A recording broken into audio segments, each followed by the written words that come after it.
Hey, so if you want clean, branded short links instead of random characters, yeah, Bitly lets you customize your links, even on the free version.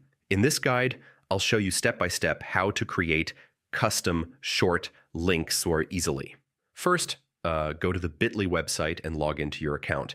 If you don't have one, create a free account.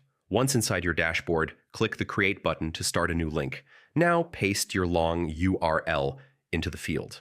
Bitly will generate a short link automatically. Here's the key part.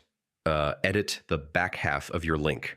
Replace random text with something meaningful and easy to remember. If your custom text is already taken, yeah, you'll need to try a different variation. Once it's available, click Save. Your custom short link is now ready. Now copy your link and use it anywhere: social media, emails, or websites. Quick tip, keep your custom links short, clear, and relevant. Avoid special characters and make them easy to read. So yeah, that's how to create custom short links in Bitly for free. It makes your links look more professional and easier to trust. If this helped, subscribe for more simple tech tutorials. Hey,